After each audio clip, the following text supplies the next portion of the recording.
Energy and some other commodities got hard hit today and make up a good bit of today's notable options activity. All that and some changes to our event-driven holdings ahead of earnings coming up on Open Interest.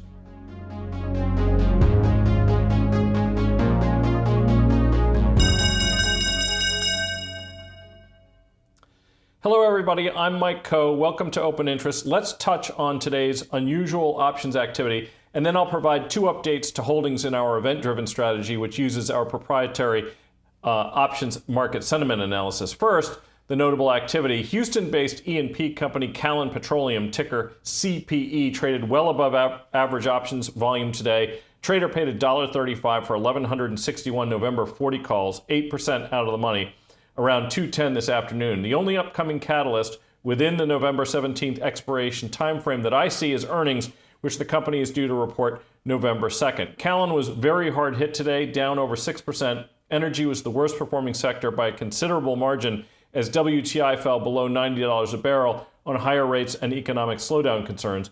We have no position in Callon. CPRI Holdings traded well above average options volume. One of the larger trades, a trader paid 30 cents for over 2,000 of the November's 47.5 puts. The company, which includes Versace, Jimmy Choo, and Michael Kors amongst its brands, agreed to be acquired by Tapestry for about $10 billion in a deal announced back on August 10th. Because of that deal, neither the general meeting on October 25th or their earnings on November 9th should present much of a catalyst for a move. These puts may be a hedge for one of the ARBs playing for the last 5% or so. A common strategy for merger ARBs to play are buy rights. Given CPRI was trading around $35 a share before the deal was announced, these puts provide some protection in the event something disrupts the deal. We have no position in the London-based fashion company. DHT Holdings, an independent crude oil tanker company, traded over 10 times the admittedly modest average daily put volume. The October 10 puts traded nearly 5,700 contracts at an average of about 27 cents. Looked like an institutional buyer as we saw a sweep of 1,600 of those for 25 around 10 a.m. Crude oil in floating storage has reportedly fallen about 11% in the past week. DHT was down 5% today. The buyer of those puts either betting on or hedging against further downside. We have no position in DHT. Infosys traded nearly 30 times average daily options volume. Appears someone anticipating significant volatility in the name between now and January. We saw a purchase of nearly 2,300 January 16 puts and January 17 calls around 10 a.m. The buyer paid 55 cents for the puts, $1.10 for the calls respectively. Ultimately, well over 4,000 of each of those traded. Earnings are October 12th. This is the only obvious catalyst in the near term. We hold no position in Infosys. Also, street analysts, incidentally, have had no recent recommendations or target changes in that one. MPLX, a midstream master limited partnership pipeline operator in the Midwest and Gulf Coast, traded 3 times average daily options volume. Although falling with the rest of the energy sector today, the largest opening trade was actually a bullish one, a purchase of 1,255 of the March 36 calls. The buyer paid 75 cents. These options are long dated enough to capture both of the next 2 earnings releases, the first of which is scheduled for October 31st, pre-open. No recent analyst changes, and we hold no position in the name. Match Group traded well above average volume. The stock fell over 3% today. We saw a sweep of 2,000 of the weekly 37 puts just before 11 a.m. There were also some large diagonal trades, including a January 45 DEES 50 call diagonal, which traded almost 2,500 times, and an October 13th weekly 38, December 32.5 put diagonal, which was likely rolling a prior bearish bet.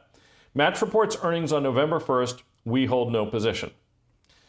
Nextera Energy, ticker NEE, traded more than 3 times average daily options volume. The flow was bearish overall, down over 10% and hitting a fresh 52-week low today. Both Goldman and Wells Fargo reiterated their bullish recommendations with a $72 and $84 price target respectively, 40 and 65% higher than the current stock price.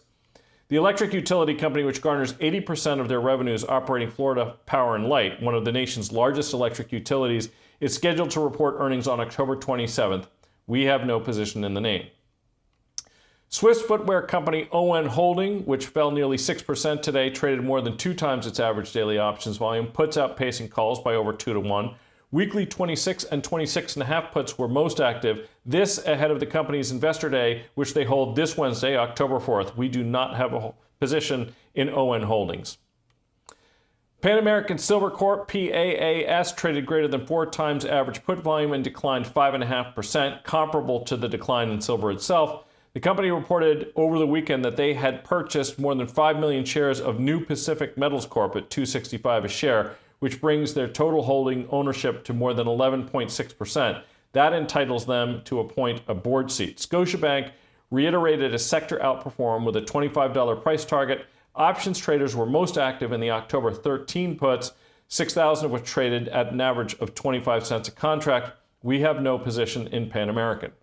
Keefe Bruyette lowered their price target for Rocket Companies, the Detroit-based mortgage company, from $11.50 to $9.25, with only one buy from Wells Fargo, which last updated their research August 3rd, 13 holds and 1 sell. This is not a popular stock on Wall Street, but it appears there are some contrarian options traders out there. We saw some opening purchase of the November 9 and October 9.5 calls. We hold no position in Rocket. SNDX Pharmaceuticals traded well above average options volume. The Waltham, Massachusetts-based biotech fell 7.5% today, but several street analysts reiterated their buy and outperform ratings, including Edward White at H.C. Wainwright, who actually raised his price target to $42 a share. The average analyst price target is now more than 170% higher than today's closing price.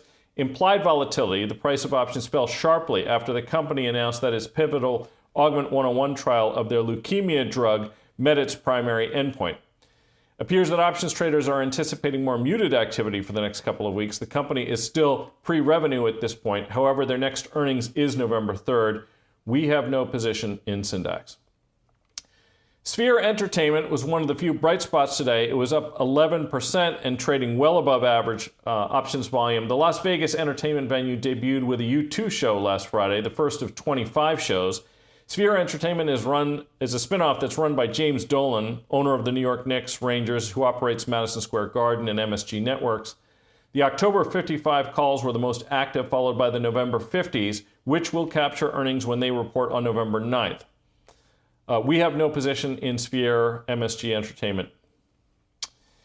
TAL Education Group, the Chinese educational services company, traded over 2 times average daily options volume, calls significantly outpacing puts. Lots of opening activity in the October 10.5 and 11 calls. Interesting in part because the company doesn't actually report until October 26th, after those options expire, but perhaps some traders are anticipating a move in the weeks preceding the earnings release. We hold no position in TAL. UEC, Uranium Energy Corporation, which is a uranium production, development, and exploration company based in Vancouver, fell nearly 6% and traded substantial put volume. The November 4.5 and October 4.5 puts were the most active. Implied volatility for both contracts sharply higher. The company reported earnings last Friday, but today's weakness in the space follows an announcement that the board of Kazakh uranium producer Kazatomprom, the world's largest uranium miner, to return their production to 100% for the first time in 5 years. I have long favored Cameco Corp, which is ticker CCJ, as a way to play in the space. I sold out of that position earlier this year, missing out on the rally of the last couple of months. Cameco also fell over 5%. Currently, we don't hold a position in the industry. Separately, we did add BlackRock, ticker BLK. They are due to report earnings on October 13th. We also added Schwab, which is going to be reporting on October 16th. Our options sentiment analysis scores the implied risk-adjusted return based on our analysis of the volatility surface implied by current options prices. We use that to determine which names have favorable distributions ahead of events such as earnings. Please note, I mention this just for purposes of disclosure. We adjust our event fund holdings regularly, so these are subject to change from one day to the next.